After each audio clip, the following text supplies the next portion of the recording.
Hey, everybody. Welcome to the latest episode of the Bourbon Talk political Q&A live stream. It's good to have everyone. It's been a minute, but it is necessary. Things are going on. Start. Cheers. Thanks for being here. I always love doing these things so we can get some pertinent information out there. And again, right now feels like one of those moments. I was sitting there this morning and I was drinking my coffee and I felt like doing this, and like sometimes I'll kind of talk myself out of it a little bit. And I was just thinking a lot about that there are like 4 or 5 major stories that are taking place right now that need a frame of reference. And one of the problems that we're having, unfortunately, is that Americans are not given a lot of context or frame of reference. It's kept from us for a variety of reasons, many of them intentional. And with that, unfortunately, comes a lot of confusion. Also, something called mystification, which, if you don't know what that is, give that a quick look. That's something you should become very familiar with as soon as possible. That's where context and explanations and information are kept from you, and instead they're replaced by superstition or mythologies, fairy tales, if you will. And one of the problems that we have right now is that for so long we have been kept from the information that is ours, that we should have in order to put things together. And as that has happened, we've been kept further and further away from the truth of not just how we've arrived here, but what the problem is that needs to be addressed and how we need to move forward. That mystification is being carried out constantly. I brought this up a couple of weeks ago with the solar eclipse, where everybody's like, "Oh my God, it's a solar eclipse! It's obviously God's judgment against us." No, I'm sorry to be the bearer of this, but it was the sun passing between the Earth and the sun. And what we need to deal with right now is we need to get on the same page. And we need to talk about a few things that have occurred and are developing right now that are going to affect our lives, not just until November. And I want to make it very, very clear when we talk about the election of 2024, which we have to because it's important and we need to set the table for these things, it goes far beyond that. You know, democracy is about way more than going to the polls in November and voting for one candidate or voting for another candidate. It's about a state of mind, the way that you live your life, the way that you approach organizing, the way that you approach how you view what you deserve from this world and from governing officials and power. In this situation right now, not only are we facing an election of vital consequence, and we will definitely talk about that tonight, but we're also in a situation where we face an existential threat. I always use the shorthand term authoritarianism for it. It's a rather catch-all thing. It's illiberalism. It is a reliance on strongmen, dictatorial figures, the usage of government and institutions as weapons against the people as rights, privileges, protections, and progress are rolled backwards. It's happening in the United States. It's happening around the world. And a large reason that that is happening right now, we will get into tonight where that came from, what it has developed from, where we lost our way, and what we have to do in order to get back on track. Now, I know that you know that what is happening all around the world, whether it is in Israel and Gaza, or in Ukraine, or in what's happening between Israel and Iran, and what's happening now just in the United States as we look around, this is a developing problem. It's always been there. The difference between the powerful and the wealthy and the poor and the oppressed, It's always been there. It's taken so many different forms and shapes, and that's one thing that we have to understand, is that intersectionalism, the idea that there are so many different ways that power expresses itself and presents itself to the world, we have to become familiar with that because we as people have become segmented by capitalism. We've been told this is who you are, this is what your concern is, this is what your identity is. You can never go across these lines and talk to one another. And part of the reason was to destroy coalitions. We have to understand that we are all being affected by many, many different forces, many of them that we are conscious of, and many of them that we are completely unconscious of. So we have to get on the right page about what is exactly going on. And one of the reasons I want to do this, and one of the reasons that I do anything, and I hope that those who are watching, and thank you so much for coming out tonight, I always appreciate doing these things. But one of the things that we have to understand is that these stories, these developing things that are happening in our culture, they defy conventional narratives. These things that you and I have been taught our entire lives. When we went to school, whenever we go out in culture, when we watch movies, even when we read newspapers of record or magazines of record, turn on cable news stations. The stories that we get are oversimplified and they hide context that is absolutely vital for us to understand what's happening. That is the process of keeping us from understanding what has happened so we can understand where we are and where we might go. So, what we need to do tonight is we need to get on the same page about some major, major things. And I personally, I want to thank you for coming out. I always enjoy doing these when we do them. They feel a little heavy. They take a lot of energy, but I always feel replenished by them. So thank you for that. But the things that we're going to talk about tonight, the way that we're going to talk about them is we're going to be serious about them. This isn't a charlatan act. This isn't trying to sell you something. This isn't trying to somehow or another get one over on you. You are absolutely surrounded by so many people who are presenting themselves as serious as they're selling you something that you don't need more people doing that. And I am not going to give you easy answers tonight. And I appreciate you asking questions and having good faith that I'm sitting here doing this and talking with you and getting into this stuff. But the answers that we're going to get into tonight, they are not easy. And quite frankly, they're not comfortable because this crisis that we are facing, you cannot be comfortable within it. You cannot find yourself feeling good about this. You can't find yourself feeling completely confident in the things that you have known and the places that you have been and the person you have been. It has infected all of us. It has changed our reality. It's changed our lives. It's changed the trajectories of our lives. These are not simplistic, comfortable answers because these things, these problems, these crises, these developments, they absolutely defy easy, comfortable answers. So I'm going to start with a question. There's a reason I put this first, because I want to go ahead and get on the same page about something. Harry wrote, I feel like I'm watching the anti-Trump coalition blow up in front of my very eyes. Is this thing done? I assume, by the way, that what Harry is bringing up is the 2024 election. I don't think that.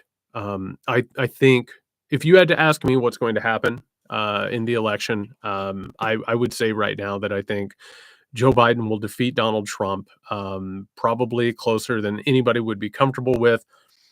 We're going to see the Republican Party try and steal that election via the same ways that they tried to steal the 2020 election. So no, I don't think that's done. But I do think that there are some things we're going to talk about tonight that put this election into real peril. And we need to talk about what those things are. And I want to say again, I'm not a registered Democrat. I'm not. I'm sorry if that makes people uncomfortable, but I'm not a partisan. I am going to sit here and tell you what I actually think is wrong with the Democratic Party. Not because I want to defeat the Democratic Party. I want better from the Democratic Party. You should want better from the Democratic Party. And there's a reason for that. It's because the Democratic Party has changed from what you believe or maybe you've been told that it is. I think it should be better. I think that we deserve in a duopolistic state with two major parties. I think we deserve a party that actually looks out for the people who have been oppressed and the people who have been mistreated, as opposed to the fascistic party that is trying to drive us into the abyss. I don't want a bunch of politicians on my side who are complicit in these things, who in some cases are helping with these things. In other times, they're not even worried about necessarily fighting back against them. And I'm very, very interested in the fact that Harry called this the anti-Trump coalition and that it's falling apart. And I think that that is telling. Yes, the anti-Trump coalition is absolutely falling apart. And here's the reason why. It was never an actual coalition to begin with. One of the things that happened when Donald Trump took over the Republican Party back in 2016 is that a bunch of Republicans who had run the Republican Party, who had created the Republican Party, who had given birth to the Republican Party that we're now dealing with, they got tossed out on their asses. And by the way, it hurt because the thing that they had created took on a face that they weren't comfortable with. You might know a lot of these people. They went on and formed the Lincoln Project. They took millions upon millions of dollars because people were really excited about having quote unquote rational Republicans on their side. They made a bunch of ads that were basically Republican ads attacking Donald Trump, and it made people feel really good. It gave them dopamine hits. And as a result, they gained a lot of money. Meanwhile, what did they tell the Democratic Party to do? Oh, you're becoming too extreme. Oh my God, the Democratic Party is so extreme. What a leftist party. You need to move towards the center. Guess what happens, people, when you have a far-right party that is driving towards authoritarianism and fascism? The center moves. You had a bunch of Republicans who are coming on board to say, you need to become the Republican Party that we used to control. So what has happened? We have watched a lot of that occur. Centrist and center-right Democrats, whatever you want to call them. And you might think about Joe Manchin. That's the first one who comes to mind, but that's simply because Joe Manchin made that his personal brand. There are tons of Democrats who are absolutely into the same types of corporate-led, corruptive representative government that Joe Manchin, Kirsten Sinema, and a whole host of others have been labeled with. Here's the point here. It was an anti-Trump coalition. You know why? Not because people necessarily disagreed with his ideas. It's because they didn't like his presentation. They didn't like that he was so disgusting. They didn't like that he said the quiet part loud. They didn't like that he was so openly misogynistic and racist and nationalistic and xenophobic. These people, they're fine with sexism. They're fine with racism. They're fine with xenophobia. They're fine with all those things. They like it a little quieter, right? They like it working behind the scenes. They want to hide it behind phrases like states' rights. They like to hide it behind phrases like small government. They like to hide behind the shield of conservatism, which they've never been conservative in the first place. They're fine with those things. There are Democrats who are fine with what Donald Trump has wanted, people who don't even actually understand their own politics. They would be shocked if they realize that they themselves have become conservative Republicans, which we're going to talk more about that here in a little bit. That anti-Trump coalition was an aesthetic movement. People hated Donald Trump because he was disgusting and is disgusting. They hated him because of the way he performed. They hated him because of the way he presented himself. They hated him because he represented themselves, and they hated that aspect of themselves. So yeah, we've watched the anti-Trump coalition fall apart. We have watched a divide within the Democratic Party or the liberal part of America, whatever you want to call it. And the reason is this. Not only are many of these people actually conservative and they don't understand it, so many of these different groups of ideologies have been under a big giant tent, and they've been misunderstood. Because America's duopolistic system, the Republicans, the Democrats, red and blue, that system has only represented like two very generic ideas of what political ideology could actually be. You know what's not in there? The left.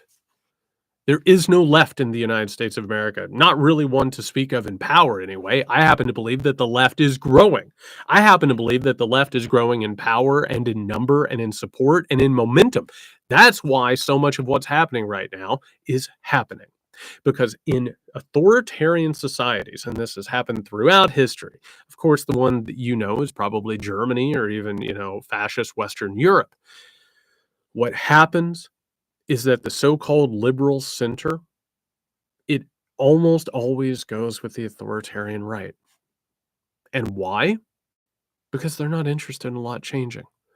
They intentionally oppressed the left. They got rid of it. Labor unions, people who were trying to change things to make life better in order to try and make things a little bit fairer as opposed to making this a completely rigged society. And they get scared of it. They get terrified of it. And so what we're seeing right now, and by the way, this anti-Trump coalition, like, people are still disgusted by Donald Trump. Believe me, they are absolutely still disgusted by him.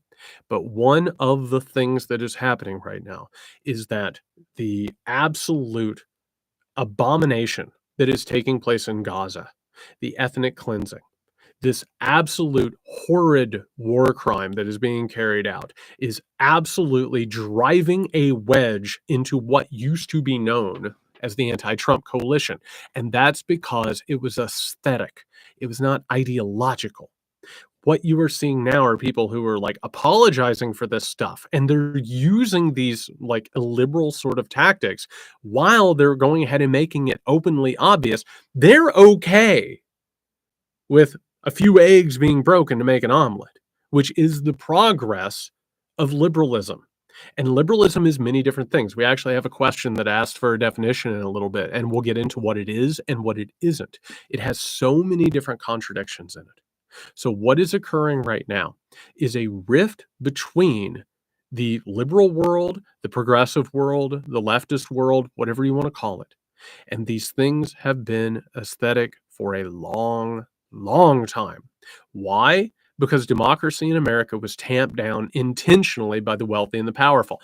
Neoliberalism, which we'll get into again, definition wise, wanted to get rid of representative government as an impediment to the continuation of the capitalist machine. So as a result, what do we fight about? Aesthetics.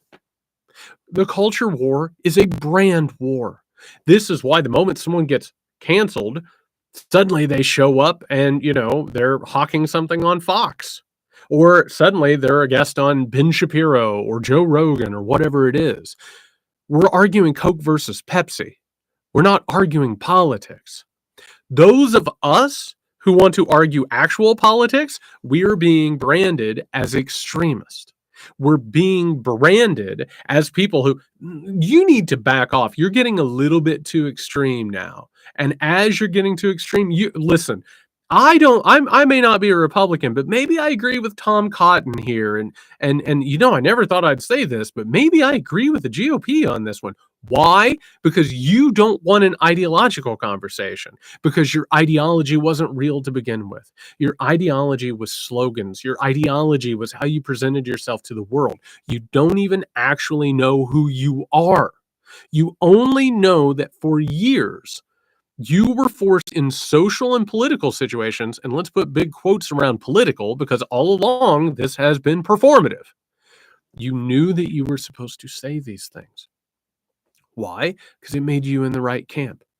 It made you morally good. It made you ethically good. But guess what? It doesn't cost you anything to put a sign in your yard. It doesn't cost you anything to tweet something. When you start having to put your job, your livelihood, and your personal safety on the line, at that point, when that occurs, all of a sudden you find out what your actual principles are. So yeah, the anti-Trump coalition, absolutely being severed. And the reason is because that coalition was an aesthetic coalition. It wasn't an ideological coalition, which is one of the scariest things that is going on right now, is that we are suddenly finding out that there were millions of us who opposed Donald Trump. We're suddenly finding out that a lot of the people that we thought were on our side, they were never on our side in the first place. They were aesthetically on our side. because we all hated Donald Trump and we were all disgusted by him and how he behaved. But we're finding out that a lot of these people are actually conservative in a way that maybe we didn't know for a long time. And we didn't realize how self-serving some of that ideology actually was. On this subject, Claude says, okay, I'll bite. What in the hell is going on with Biden and Israel? I should probably take a drink here. By the way, someone in the chat, Mobeen, says Bill Maher. Absolutely. Bill Maher is a perfect example of exactly what we're talking about. It is people that all along, like you thought that they were on your side. They were never on your side. Ever, ever, ever.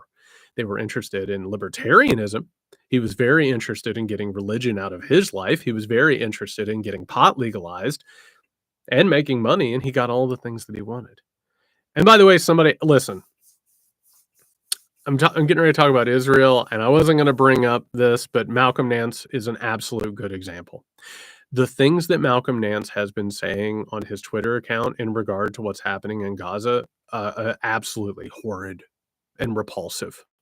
To watch someone warmonger like Malcolm Nance has is really, really, really upsetting.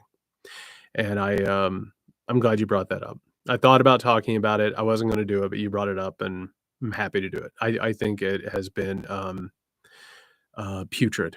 The way to see some of these people talk about John Fetterman's another one. I couldn't agree more. I think John Fetterman has become a massive disappointment. I think a lot of us had a lot of high hopes for John Fetterman, but I don't think you get in a position of power like he has without being the person that he is. So what's going on with Biden and Israel? Let's go ahead and let's set the table and understand what has happened here. First things first. And this is a thing that people argue about. We can have conversations about anti-colonial action all you want. That's totally fine. I would rather that people weren't fearing for their lives anywhere. Just in general, I would rather that violence wasn't used as a political tool. But I will also go ahead and say that there is absolutely no arguing that what Israel is doing in Gaza is in any way actually like a cohesive response or defensible in any way the way that this has occurred. The things that you see coming out of Gaza every single day is systematic brutality. It's not just murdering civilians and saying, oh, Hamas is under there. Oh, fantastic. Is Hamas in the room with you right now? By the way, if there was a way to defeat terrorism, the United States of America would have done it in the global war on terror, in which 1 million people died. 1 million plus people died. God knows how much money, God knows how much damage was done there. You cannot defeat terrorism in that way. You especially can't defeat it by going around killing innocent people, knocking out all infrastructure, getting rid of all of their hospitals and schools, and reducing them to a starving population. That, by the way, you just happen to have drones that go around playing the sound of women and children crying so you can lure them into the street and shoot them. It is indefensible what has happened. And quite frankly, and someone brought up Netanyahu, let's go ahead and make this very, very clear. Benjamin Netanyahu doesn't give a shit about Israel. It's the exact same way as when you see Donald Trump hugging an American flag. Why? They're using the symbol of the nation state or of culture as the thing that they're hiding behind. Benjamin Netanyahu is a criminal and a grifter. If he ever gets out of power, he's going to jail. That's not me just making that up. That's truth. Benjamin Netanyahu is going to go to jail if he ever relinquishes power. He is surrounded by a bunch of criminals who have no actual interest in Israel. They see Israel as a piggy bank that they can rob. They see it as something that they can use to forward their own power and their own agenda. It's a grift and it's authoritarianism. So Benjamin Netanyahu has absolutely no incentive whatsoever to let go of this war, is probably interested in creating a larger war. And on top of that, because Israel is a client state of the United States and because it is so interwoven into our politics, no other country in the world, and by the way, you can go ahead and make arguments about Saudi Arabia, what they've done in terms of their money and their influence in America. Israel is so interwoven in our politics that it has created a situation in which the president of the United States of America, arguably the most powerful person in the world, doesn't have that much power to do very much outside of take a stand that is going to be wildly unpopular.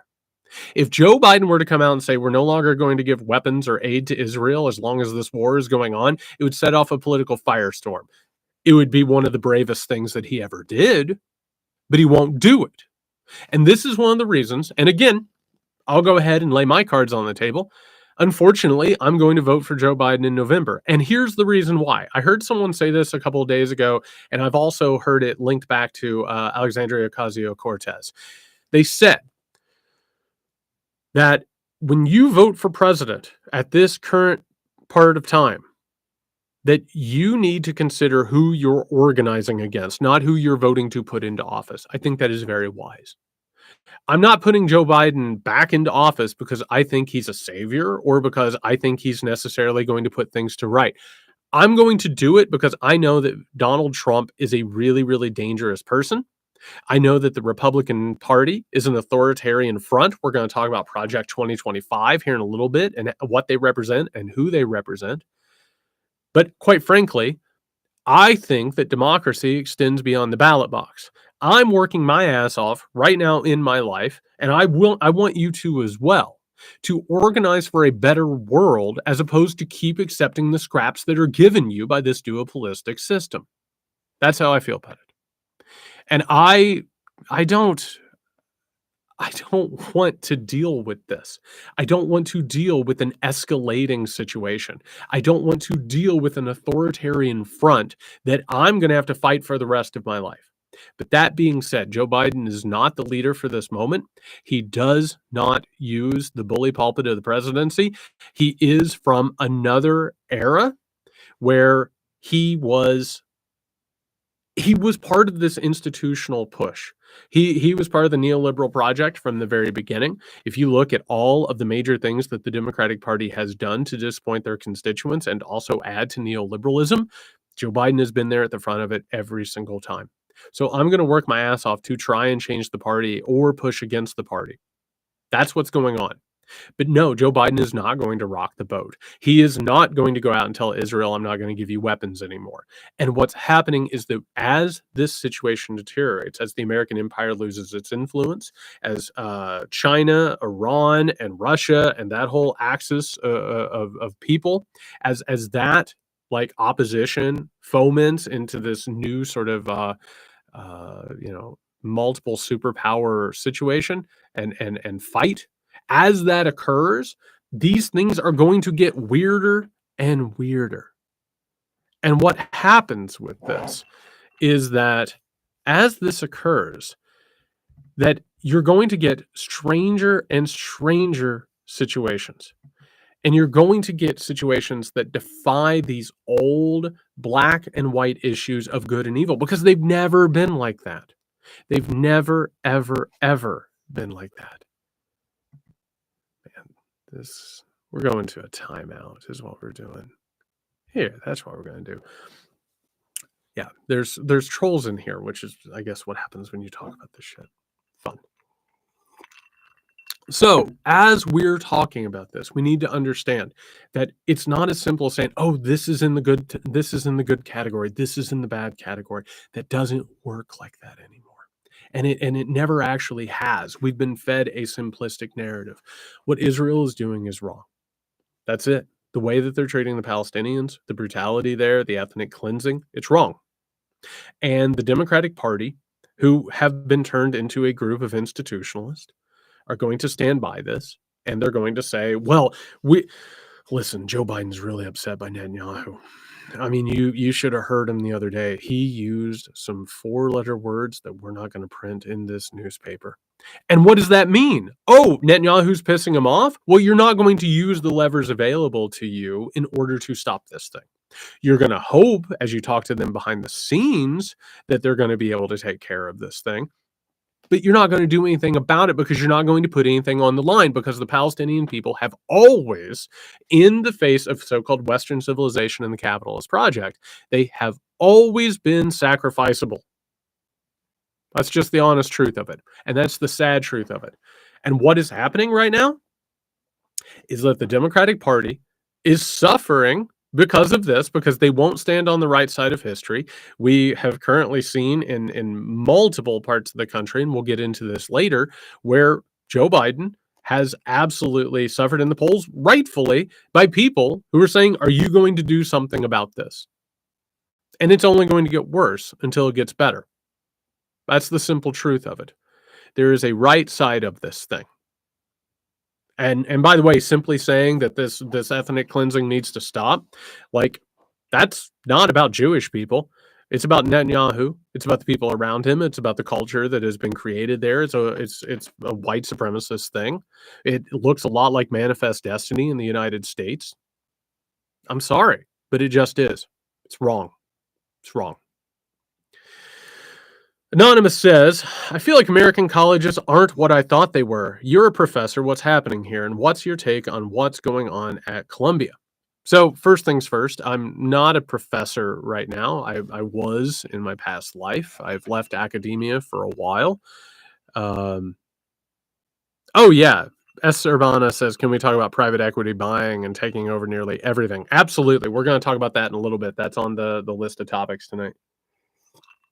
So I'm a former professor. I did 16 years in academia. And I can tell you one of the greatest lessons that I learned is that the American college and university does not work the way you think it does and does not function the way that you think it does.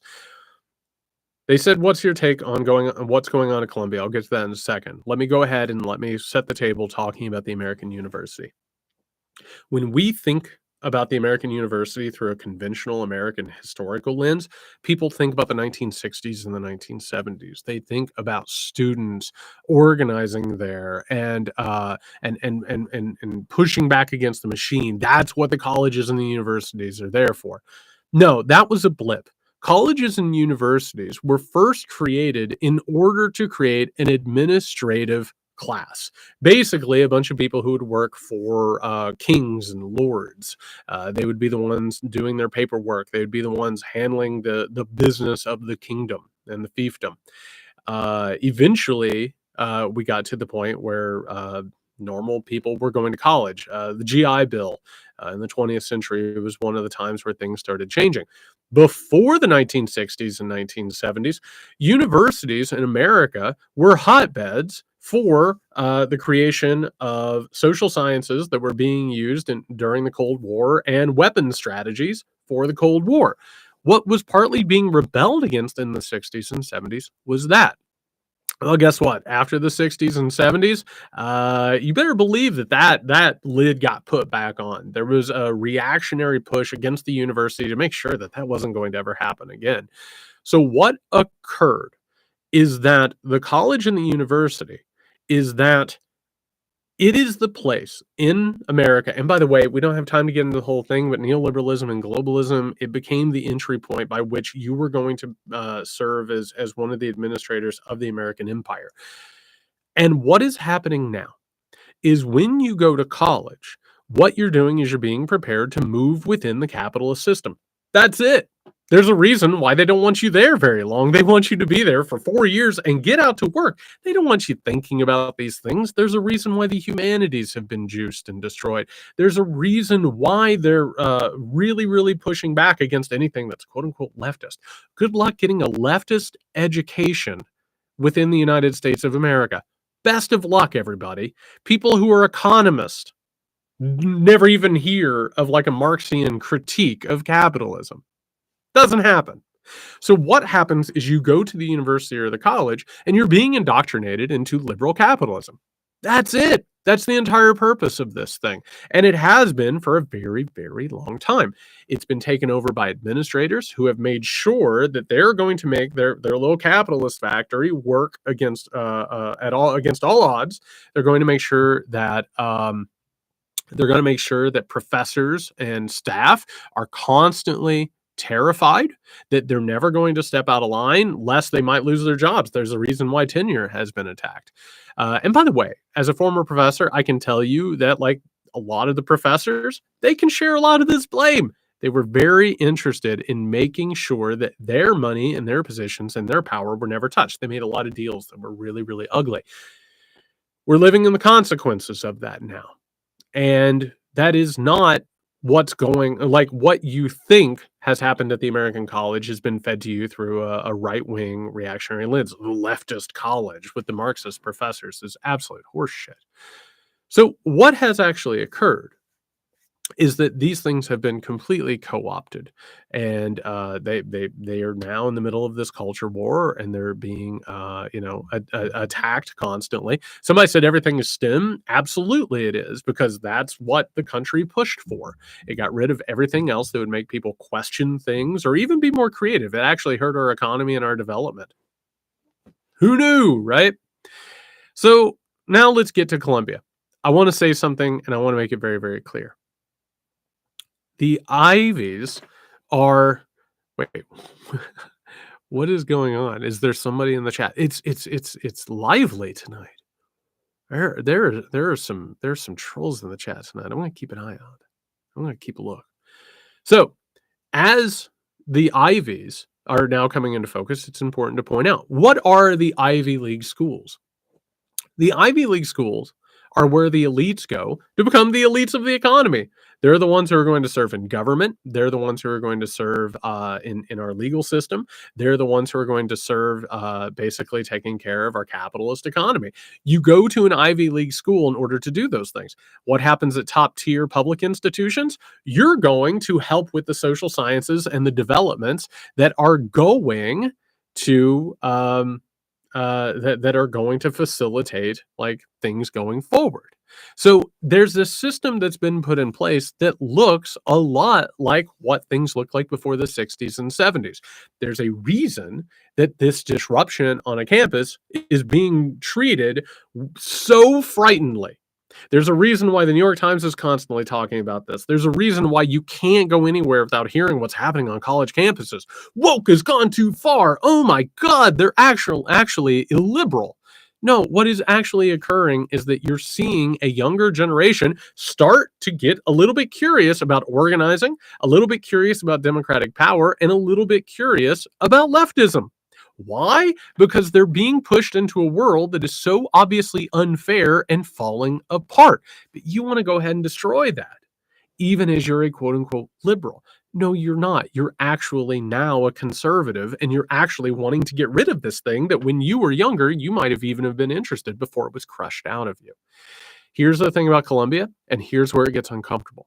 Is there anti-Semitism in the United States of America? Absolutely, there's anti-Semitism in the United States of America. You know how I know? Because I've been covering it. Because for years now, I have been reporting on what's going on within the right wing, which has created a rabid and an extremist anti-Semitic point of view that says that Jews control the world. It's Protocols of the Elders of Zion. That's the deep state, that's QAnon, you name it. The New World Order, all that stuff. That's where this is. And by the way, are there people at Columbia who are saying anti-Semitic things? I assume there are. I'm hearing a lot of reports that people are coming in from outside of the campus to what are incredibly peaceful protests that are being treated like they have to be destroyed and tamped down and destroyed.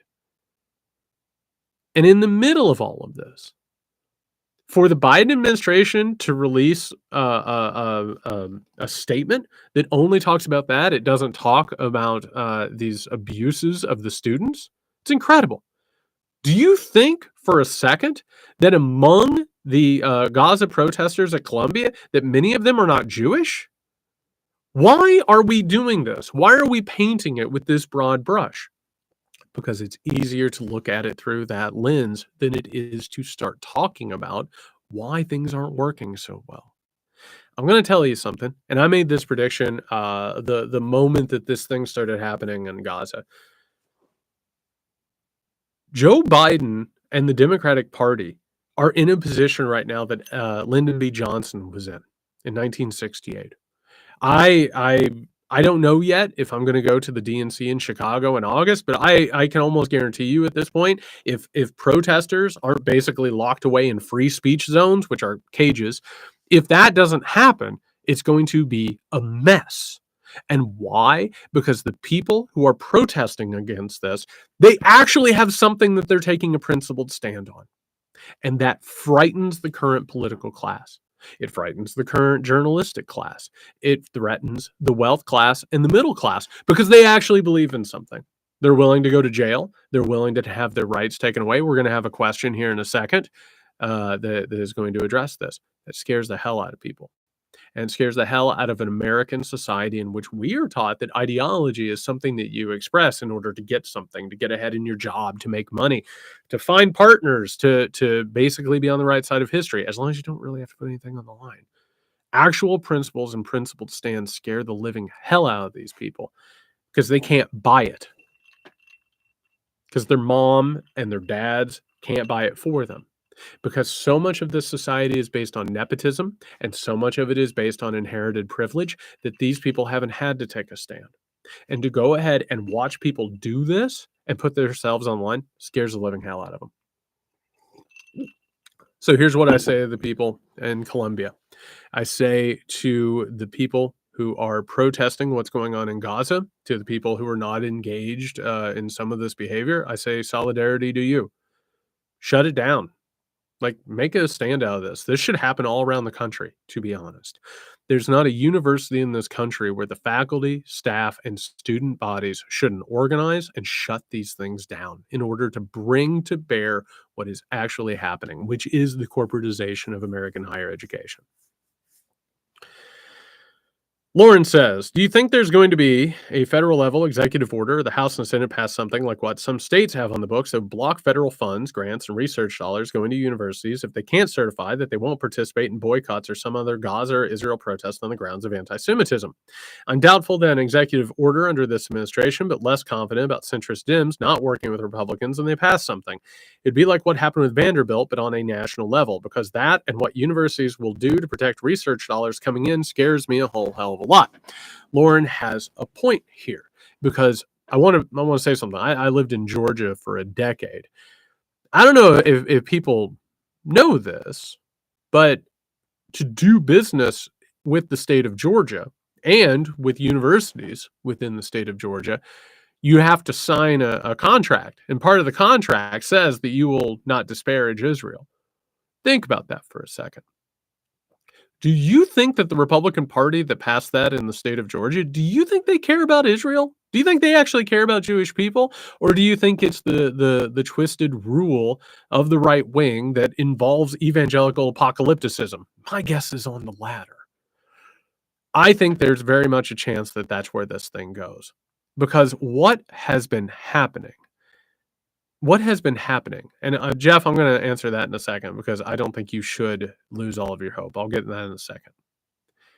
One of the things that is happening right now is that all of these levers of influence are being used right now to protect institutions and to protect the status quo. They have so overtaken all of our systems that all they have left are institutional levers. Absolutely, they're going to go after your funds. Absolutely, they're going to go after federal aid. Absolutely, I mean, they'll figure out a way to tie it to your credit score before this whole thing's said and done.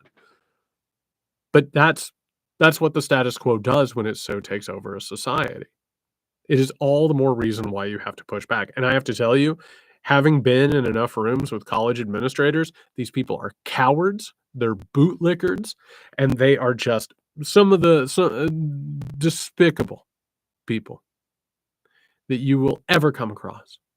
And absolutely, they're going to cave. Just like what happened with the University of Texas, where the president said, yeah, you know, the Republicans haven't made me fire all these DEI people, but I'm going to go ahead and do it already. Why? Because they're not actually principled in the first place. Because these places are factories of complicitness, they are factories of oppression, and they are factories of the banality of evil. They are factories to make sure that capitalism keeps rolling along untouched. Here's the thing, Jeff. And I'm going to go ahead and read this question. I'm going to tie it into what you're saying.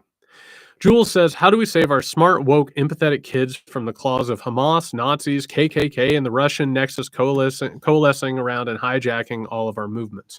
First things first. Jeff said, I'm losing hope. You do not lose hope. You can't lose hope. Why? You deserve better. Your neighbors deserve better. Your kids deserve better. Your grandkids deserve better. Everyone deserves better than this. Period. Authoritarianism feeds off despair. It feeds off the fear that absolutely nothing can get better. And here's the thing that frustrates me. And I want to be very honest with you all because this is a space where I believe in that. And I'm going to go ahead and I'm going to say it out loud. I know that when we look this problem in the face that it's upsetting. And I know that it hurts and I know that it's scary. And this is one of the things that I struggle with when doing my work. I wish so badly that I could be one of those grifters who comes on here is like, Donald Trump's absolutely screwed. The walls are closing in. It's over. Joe Biden's got this. Riding with Biden. It's over. Those are lies. And they've been lies since the beginning. This is hard stuff. It's uncomfortable. And what I have to say is that authoritarianism wants to grind you down. It wants you to be left with the resonating fear that absolutely nothing can be done and it's over. They want it so bad. And that's the only way it works is if we all give up hope and we say, fine, you do what you're going to do. I'm just going to go over here. I'm just going to close my door. That's it. And I wrote about this on my Substack not too long ago. The only way that authoritarianism wins is through violence, intimidation, people joining, and people giving up. And you can't give up. You just can't. To Jules' question, you absolutely can create a movement that doesn't have these things throughout them. And you have to understand that whether it's Putin, crypto-fascist, Nazis, whatever it is, there are absolutely going to be people who are going to try to infiltrate these things and they're going to try and ruin them. I mean, we look at the civil rights movement and people don't know the history. It was like the entire time they were dealing with infiltrators who were coming in and like trying to throw everything off, who were trying to and they were working with the United States government. They did this with civil rights. They did this with the feminist movement, the gay rights movement, the anti-war movement. Oh, I'll absolutely block this person. Yep, I'm blocking this person. All right, I think it's a bot. So we're hiding this person. Okay. Cool. Cool. That was fun. It's fun to remove bots. I don't even know how they got in here. The point is this. The only thing you can do is base your work and the work that you are involved in basic human decency. You cannot rely on simple conspiracy theories. You cannot rely on a hatred. You have to rely on a faith in yourself and a faith in the people you love. That's all you can do. The antidote to authoritarianism is being healthier. It's having hope. It's human connection through intimacy. That's it. That's the secret right there. And like this whole thing is a manifestation of something ugly inside of humanity, a tragedy that has befallen us time and time again throughout the ages and generations.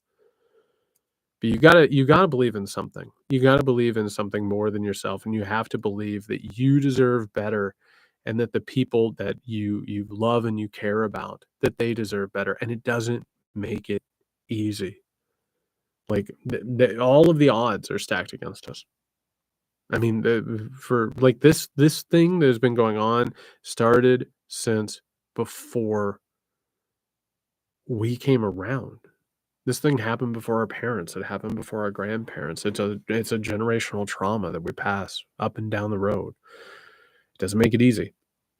You have so much against you, but you're strong enough to get past it. And you deserve better. You deserve better. Your kids deserve better. Grandkids, neighbors, community members, strangers on the street. We deserve better. Deserve better. So yeah, I think the way that you do it, Jules, is you base it on connection and intimacy versus easy answers, conspiracy theories, and hatred. You base it on love is what you do. Because whether it brought up terrorist organizations, fascist organizations, paramilitary groups, Russian disinformation, all of it is based on fear and hatred. So-called Yo says, Churchill, you touched on this, his relationship to rising fascism. Would love to hear you elaborate. Thank you. Absolutely. I will talk about Winston Churchill, and I'm going to talk about it in a way that makes it accessible and informative for everybody. Here's the thing. Let's talk about real history. Let's talk about conventional history. Real history is what happened, how things occurred, how we got to this point. It goes back to what I said, the facts that we need to understand to realize how we've arrived at this point, where we are, and where we need to go.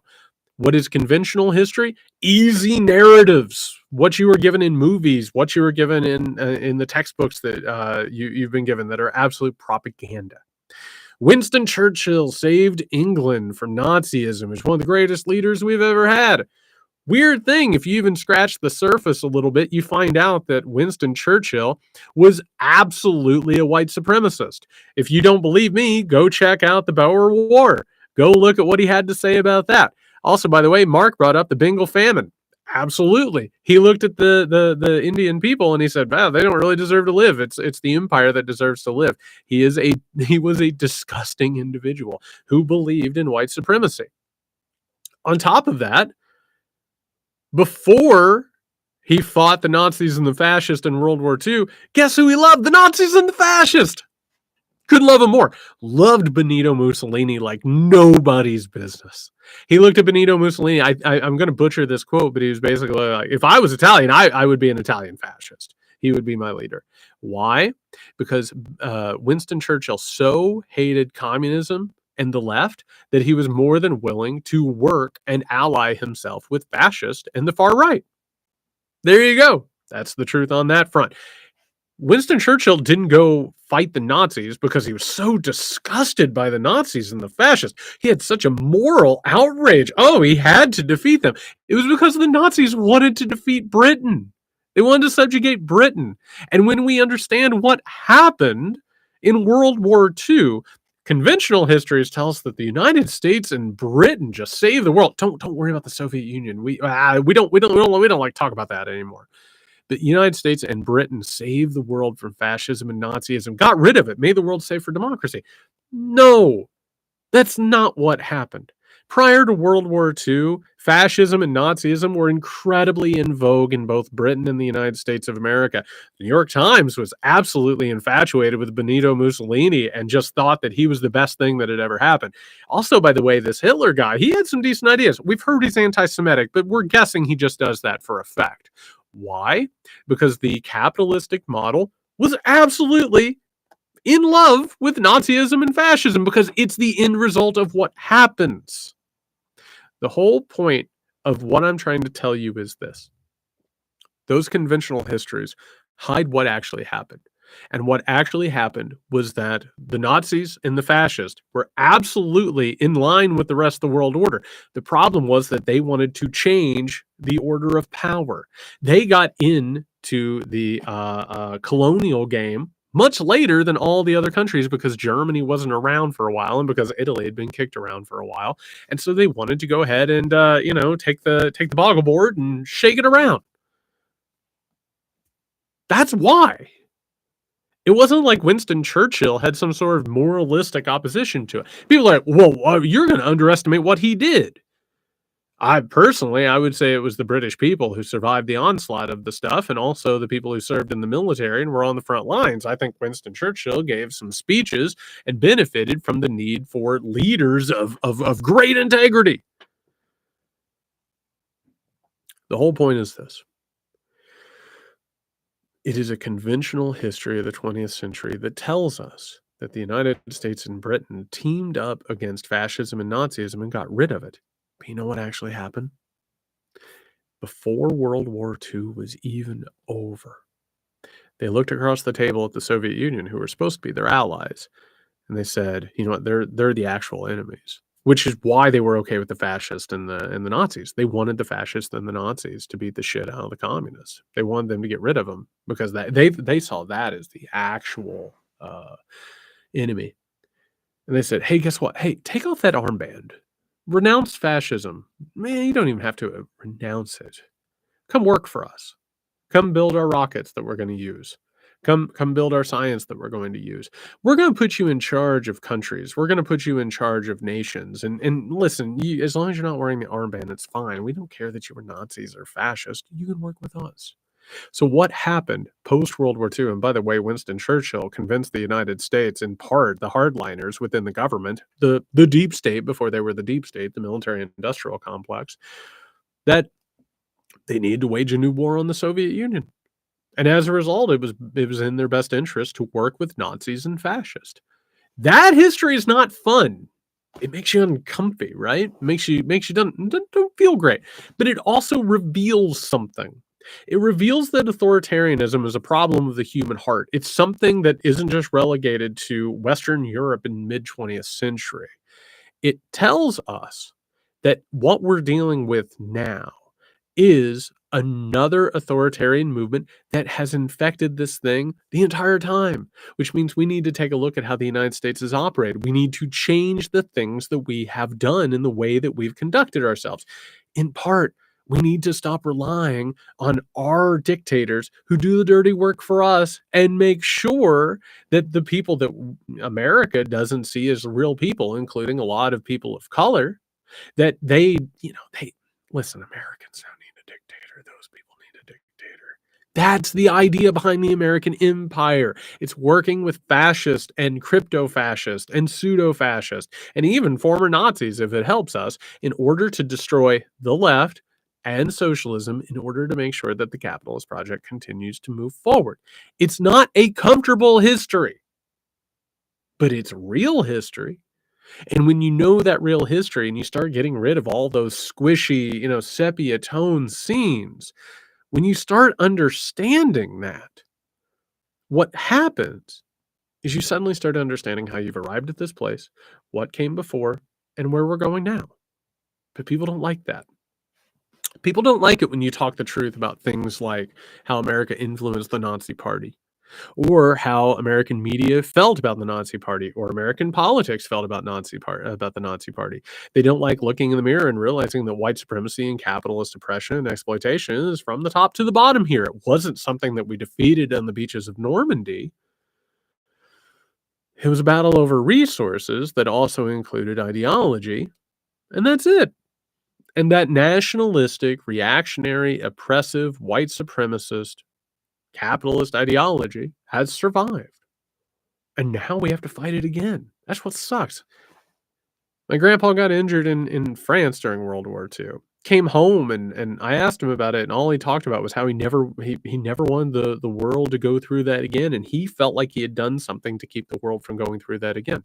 Lo and behold, the people who were powerful made sure that it continued. It's repulsive. It's absolutely repulsive, and we need to learn better.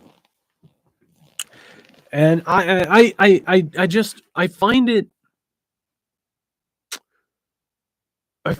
so insulting, the idea that we can't know this history and that we can't know facts and that we can't have difficult conversations about difficult things.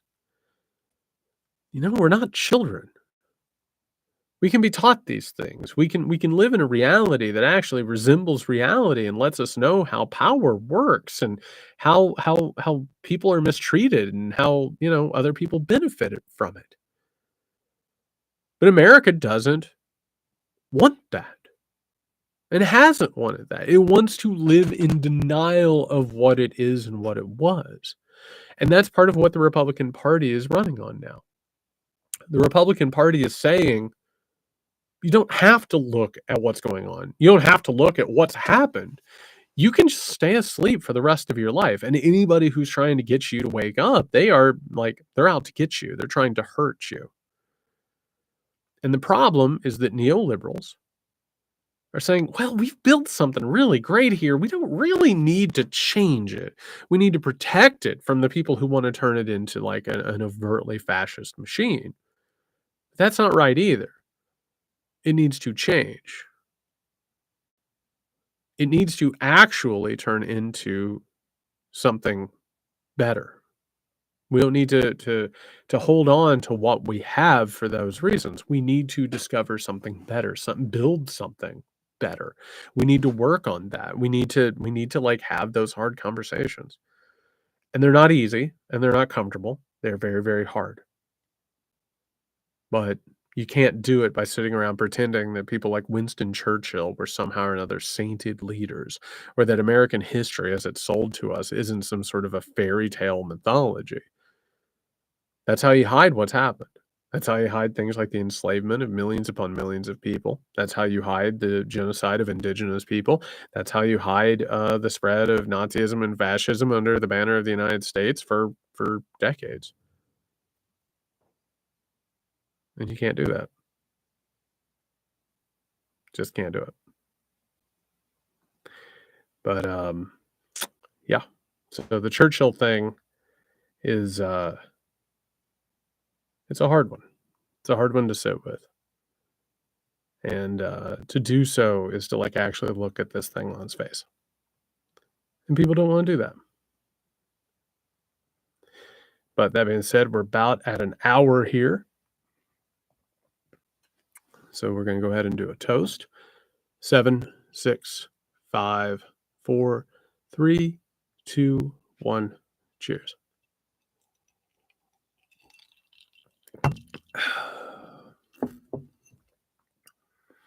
All right. So let's kick off this new hour. Let's get back to some questions. Steven says, maybe this is embarrassing, but reading your work, I feel like I don't know what liberalism, conservatism, and neoliberalism actually mean. I thought I did, but can you shed more light on these things?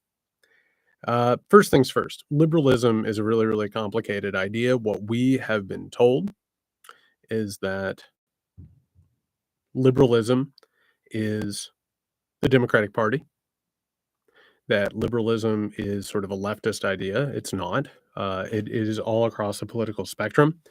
It can be from the center left to the right.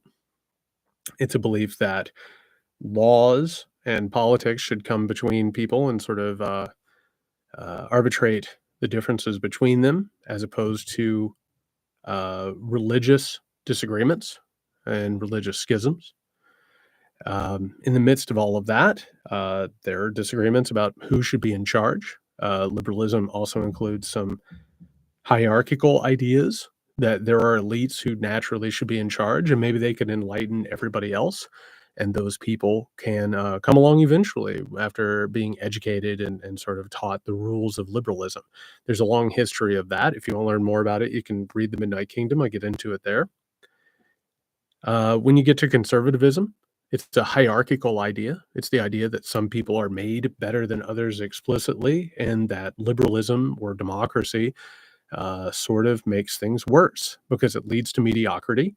And basically, it uses nationalism and religious mythologies to go ahead and hide itself and to go ahead and give it a reason for doing what it does. It is it has a lot of authoritarian elements. It's paranoid, conspiracy theory laden. Neoliberalism was a push during the 20th century, during the rise of things like communism and then fascism and Nazism, to go ahead and restore old liberal ideas, particularly the hierarchical ones. The idea that the free market and property were the main things that should make society work. They were the most important things, and that representative democracy was actually really dangerous because what it could do is it could lead to tyranny. Which, if you've never read the Federalist Papers, the idea that like the tyranny of the majority, that it would throw off the project of capitalism and the protection of property over time. So actually, it had authoritarian principles within it, and it spread throughout the world. One of the first places it got its real push was in Chile after the U.S. backed coup against the socialists there. Of course, Augusto Pinochet was put into power, and with that, you saw neoliberalism work within an authoritarian environment. It is an inherently authoritarian ideology, and it is now the major ideology within the world. It's what took over America starting in the late 1970s into the 1980s and led to American globalism and the technocratic control that we live under now. It's a really, really disgusting ideology that has all the faith of a religion, and it has now so infected our system and corrupted our system that it has a stranglehold on representative government. It has led to the transference of trillions upon trillions of dollars from the people in the working in the middle class to the higher class. I think the last number was $3 or $4 trillion were redistributed at that point. It's led to the corruption of our government. It's led to a society that is almost completely predicated on the whims of the wealthy and the powerful. It went around the world. It turned them, other nations, into quote unquote second and third world countries, put them within this sort of cycle of labor and resource extraction, all for the benefit of America. But it actually wasn't. It was just for the capitalist system that was taking over the United States.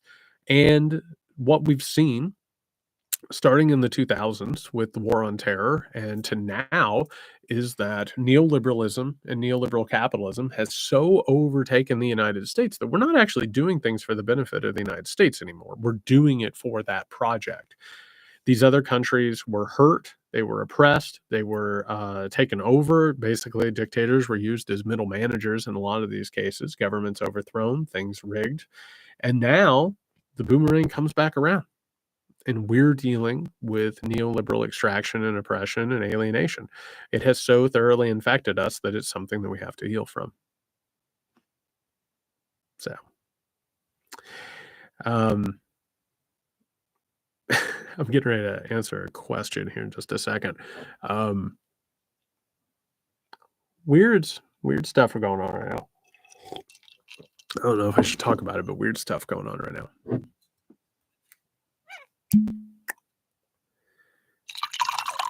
Maybe get some more bourbon here. On that note, from that, K. Jackson said, could a new global movement be organized ASAP that puts this all together? Could it be providing a solution, setting goals and parameters around our economics? It has to.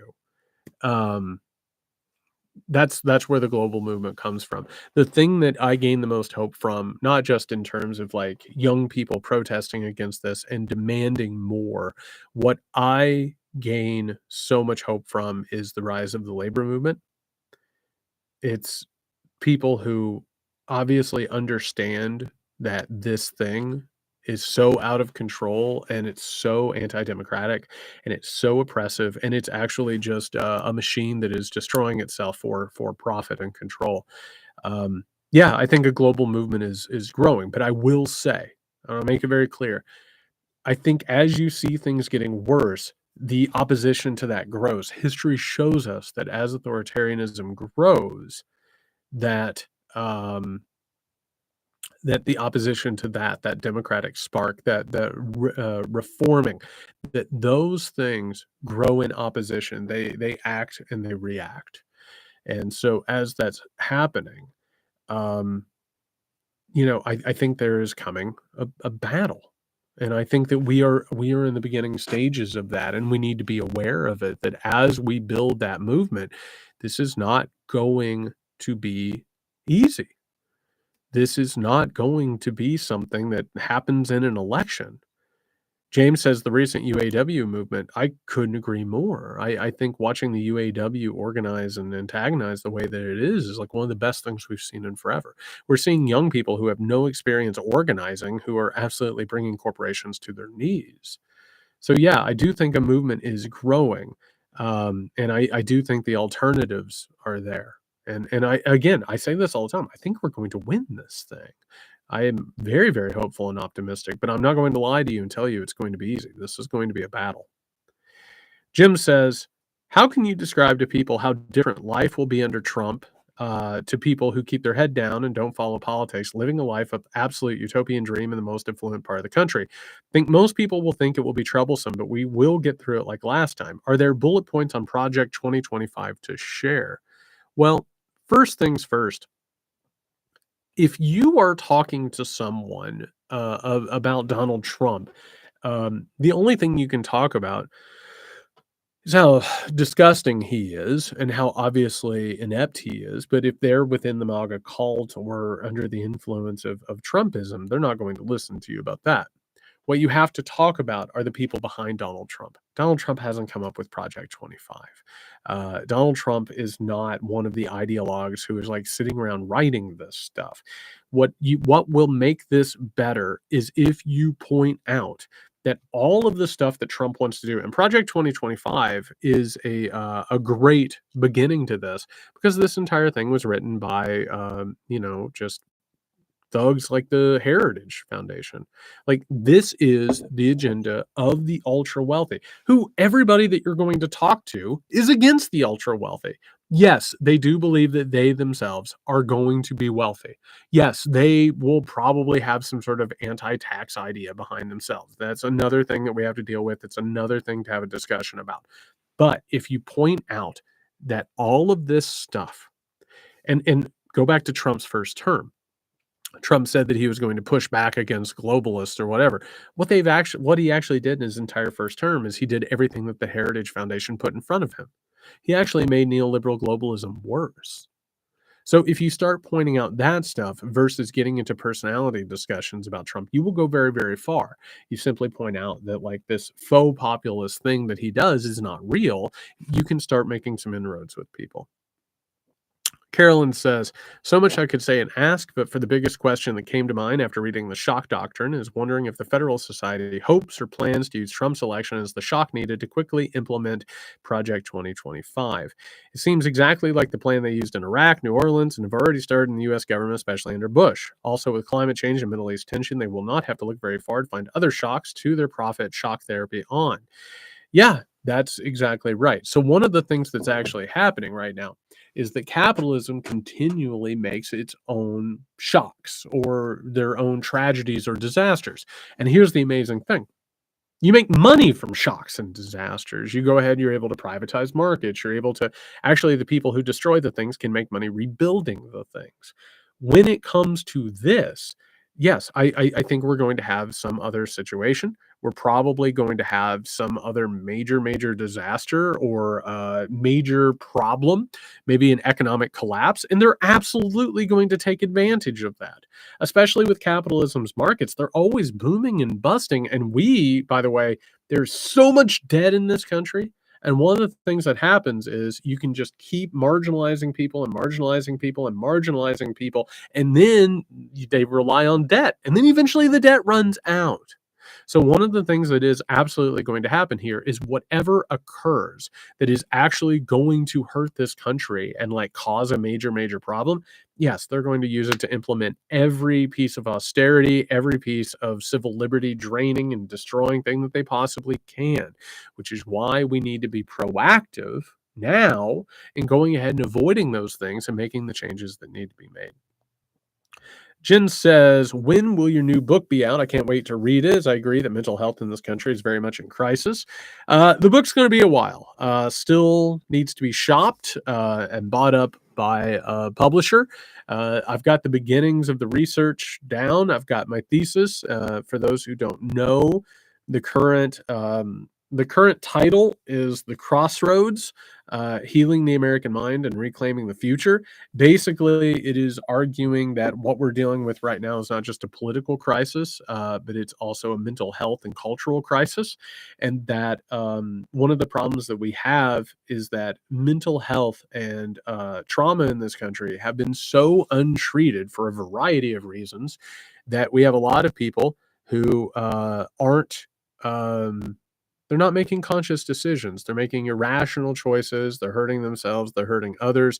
And that trauma is one of the underlying motivators in all of this. And that we have been pretty wrong about how politics and culture present themselves. And that's what the book is. Sam says, I appreciate you talking about mental health, my mental health, and depression on your Substack and in general when it comes to politics and everything. What has it been like for you, not just researching this, but also living through it? Not fun. Not fun. This has not been yeah, Professor Cunningham, I'll answer that question here in just a second. It's not been easy. One of the reasons why I'm able to do the work that I do and the analysis that I do is because I'm hyper vigilant from coming from a background of abuse and dysfunction, which means that like I have to pay attention to these things. It's the difference between, knowing when someone comes home from work, whether or not it's a safe night or a bad night. I want to make the argument, and I try and make this as often as possible. We have to heal ourselves in order to heal society. We've been so abused by systems, by individuals, by hurt and traumatized individuals that we have to constantly work on ourselves in order to build intimacies, in order to organize, in order to build coalitions, and also to simply believe that we deserve more. And that is part of the problem is authoritarianism is systematic abuse. It's a bunch of people who have been abused, who are now abusing others, and are using politics and culture to continually abuse people in order to desensitize and to create an environment of ritualistic and systemic abuse. For me, it's been hard. I've been on a journey the past few years trying to heal my own trauma and trying to um, love myself and love others. It's hard because you don't really get taught what trauma is. You don't really get taught, that the existence that you had or the coping mechanisms you had are tough. Um, I'm an imperfect messenger. I'm still trying to work on my stuff all the time. I work really, really hard on it, and I know so many people who are working hard on it, and they give me so much inspiration constantly. And the only thing that we can do is continue to get better. That's the only thing that we can even do is try and get better. And once we heal ourselves, we're able to form those connections. We're able to form that organizing. We're able to form the future because we need to believe that we deserve better than what we're given. And we especially need to believe that we do not deserve the abuse that has been heaped upon us. Professor Cunningham said they went to an educational conference about AI. Can you talk about AI and how it's likely to affect the upcoming election and information is created and spread? One of the things that's so bad is that you know our information space has been um, absolutely flooded with shit.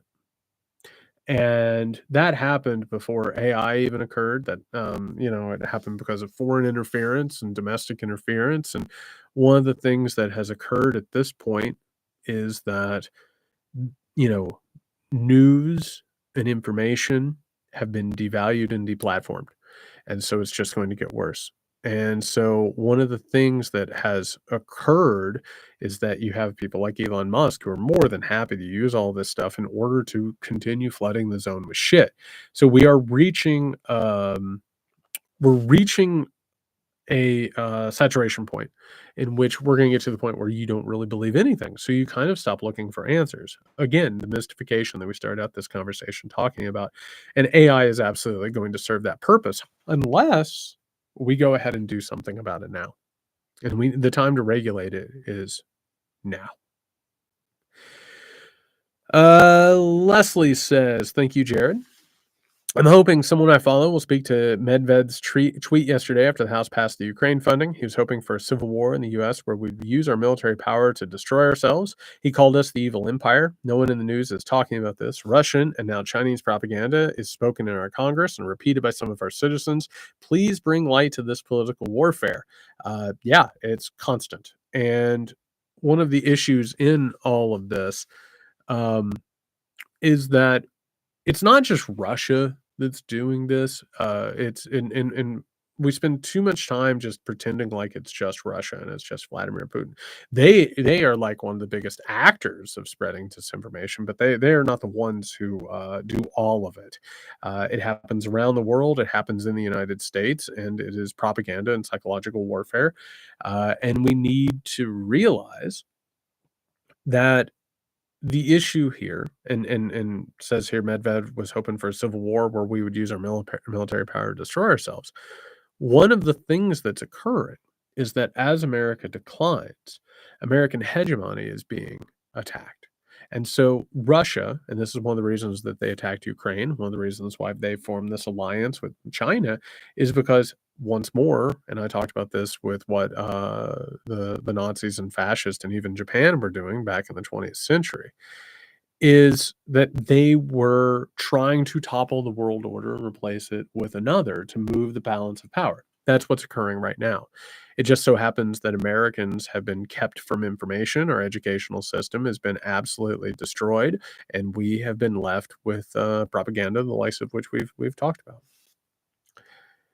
Next up, Tori says, I read an article this morning regarding the case before the Supreme Court, camps in Grand Pass, Oregon, and the town trying to ban people from sleeping outside. As I read it, my mind went more and more to all the effort being taken to ban public camping and sleeping in cars, and there appearing to be no effort to find creative solutions, besides developers building more housing with a portion being affordable, and that wasn't directly mentioned. I read of the progressively more expensive fines that can lead to incarceration. Then I think of the states that are using people in prison as essentially free labor. Horrible policies and approach cannot help but think there's a plan behind all this madness, and it is not good. There's not necessarily a plan. What is happening is the natural evolution of capitalism. It creates problems, as we talked about, and then it solves them for profit. So, in all of this, the answer is that we need to take on private equity that has eaten up all these homes, that also has used neoliberalism to create austerity and to make the walls go in on everybody. We in this society, we want people to be houseless because we need them there as a warning. You don't go to work, you don't play by the rules, you talk out too much, you do something wrong, that could be you. We don't want them around because it makes people feel unsafe. So as a result, we just sort of let these crises grow up, and then we're going to make a ton of money taking care of them. We're going to have private firms come in and bulldoze their encampments. We're going to make sure the private prisons and these, the vendors who take care of the prisons, they'll take care of it. It's capitalism creating problems, and then capitalism taking care of the problem, but also for profit and compounding the problem and making it worse. It's really, really gross. Really, really gross. And a society that actually functioned and had decency would not allow this to happen. We wouldn't allow so many people to be houseless. We wouldn't have so many people being incarcerated. It's an absolute indictment of this system, and it tells us like exactly what's going on. Temporary solutions. Congress says fentanyl is chemical warfare. Should we invade China and Mexico? No. But believe me, the Republican Party wants war with Mexico so bad. They want it to be like one of those, going in and taking out Manuel Noriega. They want it to be the little test war before the larger war. And so many people, both Democrat and Republican, are champing at the bit to go to war with China. It's one of the few things that they actually agree on. James, heard you're playing guitar. Cheers. Hey, cheers. Any chance of playing on a live stream? No, I shan't be doing that. I play guitar for my own enjoyment. That's about it. I just have no desire to go out in front of anybody and do this. It wasn't like one of those where it's like, man, I'm gonna play in a band at some point. No, I'm not gonna go to open mics. I'm not gonna do anything. I'm gonna be in a little room with my guitar. I'm gonna do my little songs. I'm gonna learn songs that I like. I'm gonna write a couple of songs. I'm not going to do them on here. Sorry. I appreciate the offer. Muck Creek fan, Bourbon Talk question. Thoughts on the current election in India and the state of Indian democracy. Indian democracy hanging by a thread. Modi going for a third term, and he absolute authoritarian person. Hindu nationalism is just another thing for people to hide behind. It's like Benjamin Netanyahu and Zionism, Donald Trump and MAGA, America First, whatever it is. If there is a good and a bad side in all of this, India under Modi is absolutely not on the right side. We should be paying attention to this. We should be paying attention to how Modi is operating and what the people around him have done. But no, it is a bad situation in India, and Modi is a really, really, really dangerous person. All right, last question from Jen. I hope you're well in spite of it all. Curious if you've seen the recent sort of disclosures by Harold Malmgreen around UAP-inspired weapons. By the way, UAP for people like me, UFOs, right? Which I still want to go back to UFOs. Let's stick with UFOs. UAP, I get it, but Said he implicated Jeff Bezos' grandfather, undisclosed energy weapons, etc. And what do I make of this? I've read many of Annie Jacobson's books and wondering if these are the confessions of a man at the end of his life or intentional disinformation. I don't know. All I know is that UFOs and UAP have this weird thing where we hear a lot about them during Cold Wars. First with the Soviet Union, now with China. Also, weirdly enough, and I talked about this in the Midnight Kingdom, in the lead up to World War One, is when you start seeing all these things like War of the Worlds. You start seeing a bunch of books and articles about aliens attacking. It's always an excuse to shovel money at military programs. That isn't to say that there are no UFOs or UAPs or that aliens don't exist. I don't know. I guess I'm an agnostic when it comes to that. I think out in the universe there are definitely people and other civilizations. But I couldn't tell you right now what they are, but I will say that they have a strange habit of showing up as we need to build armories of new weapons and shovel cash at this stuff. So I don't know. I've read the Holmgren stuff. I'm not sure. I'm not sure exactly what I think, but I also do know where these sort of ideas usually come from and what they usually lead to. So whenever we get into like UFO stuff or UAP stuff, I'm always a little hesitant to sort of believe them one way or another. All right, everybody, that's going to be the end of this bourbon talk. I really enjoyed hanging out with you all. I hope that a lot of these ideas came through. If you have people in your lives who need to hear this stuff, oh, I was drinking larceny. Is what I was drinking tonight. If you have people in your life who are interested in politics and they're looking for actual answers, please share this with them. Let them know about the Midnight Kingdom, something along those lines. We have to get this stuff out and set the table for this stuff because we can't keep letting this conventional wisdom and these sort of like you know lies and misinformation and disinformation. We can't let that stuff. We cannot let it take control of what's actually happening and mystify people. But I thank you so much. And first things first, cheers to a better future that you and I and everyone else deserves. Cheers to the victory. All right, everybody. Be safe. Let's do this again sooner than later, yeah?